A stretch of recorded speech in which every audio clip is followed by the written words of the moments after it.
Cardi B officially filing to call off her divorce. Not she wants to divorce, she's calling off her divorce from her rapper husband Offset less than 2 months after saying their marriage was irretrievably broken.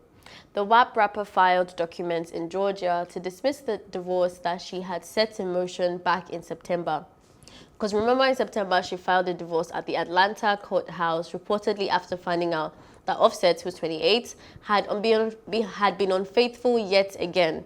Reporters added that the filing showed it was a contested divorce, meaning it was one-sided. And it was also added that she was seeking primary physical custody as well as legal custody of their 2-year-old daughter, Culture. Yeah, so. Good news.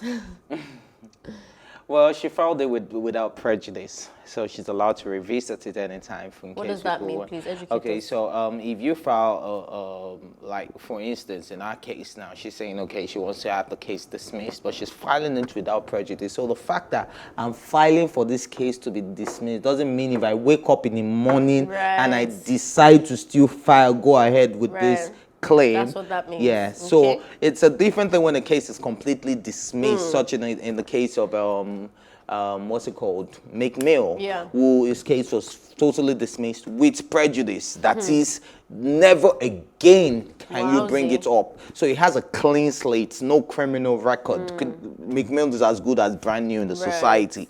But if it was dismissed without prejudice, it means that the state can come up again and say, okay, pending your old trial, we are now going to be adding this one now, we'll sentence you to life imprisonment. So McMill will not be seen as somebody that had 10 years probation ongoing and all that. Now he's a brand new guy. So in this case, she didn't file it like, I don't know what's going to happen tomorrow.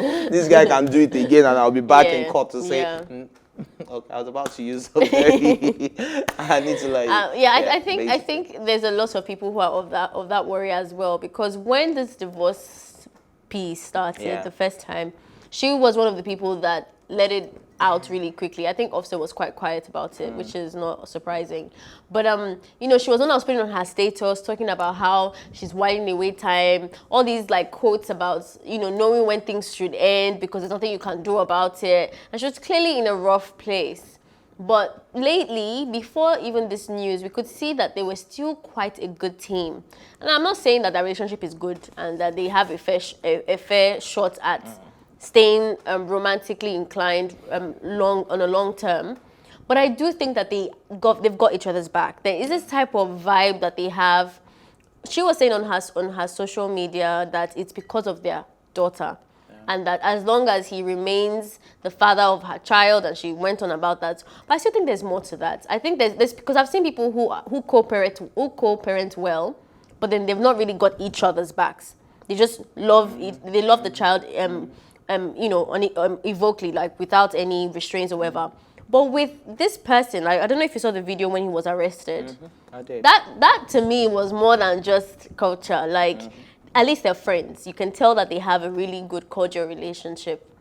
So I know for a fact that the real problem is what she said in that court, which was what's it called, disloyalty and being unfaithful. And I don't know. I want to ask you, Ife, is it possible for someone who's a serial cheat, because he clearly is, who's a serial cheat, do you think he can stop for any reason, or it's just the problem is just beyond him? I think look. I'm not going to say he can't stop. I'm not going to say he can't stop. For me, if I make a decision, I always follow through. And that's me personally. So if I decide, I think it's a personal decision to stop cheating, right? But it's also on a lot of women. I've met a lot of women that just said, look, I love this guy regardless. I can't change him. So as long as he does not disrespect me with it. So what I give to most women or most ladies that come to me that, oh, my guy is cheating, is such a cheat, blah, blah, blah. What I tell them is, look, can you cope with it? Does it disrespect you with it and all that? As long as he's not like, right next to him, he's speaking another girl's call, you know, you see T-Cat, you see he's using our money together to take some. But surely how else will you cheat? Is there a respectable way of cheating? Because especially without rubbing it in your face. You haven't just seen men that cheat in their matrimonial homes on their matrimonial beds.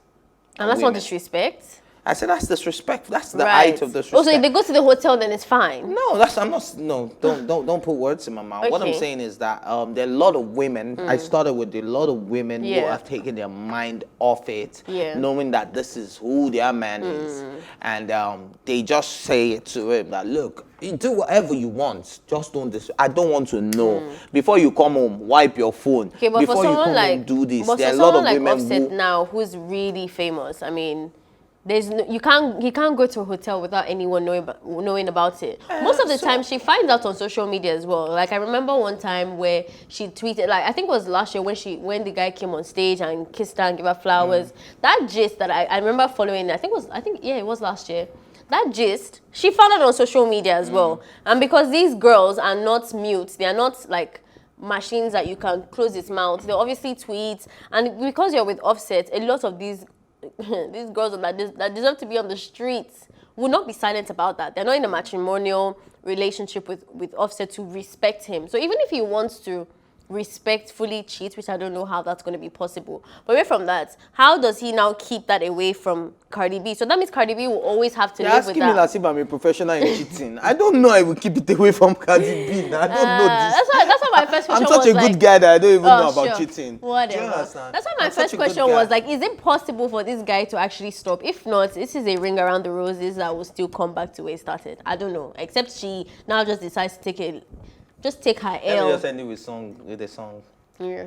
Good guys like me. Oh, we know too many. Oh my goodness. We know too many. Good guys, call. Okay. You know I'm not regular. Please, moving on to the next story. Still in the same light of, relationships and all that, but this person seems to be on the opposite spectrum of Cardi B and it's having a good time. Popular Ghanaian actress, that is, Efia Odo, has publicly declared love for Nigerian men as she officially shows her new Nigerian boyfriend. The actress had taken to her social media page to share a loved-up photo of herself and her Nigerian boyfriend while admonishing the joy of having one. Then in the Instagram post, Efia shared a picture with her new man, which captioned, new month, new man, which is a weird caption, but okay. A fan, however, now took to the comment section to hail the lovebirds. He then wrote, "Love is sweet though, when money enter, love is sweeter." Then in response, the celebrity noted that Nigerian men are undeniably the best specifications of a man to a single woman because she wrote, "Omo, Nigerian men are the best." Oh. Love is sweet too.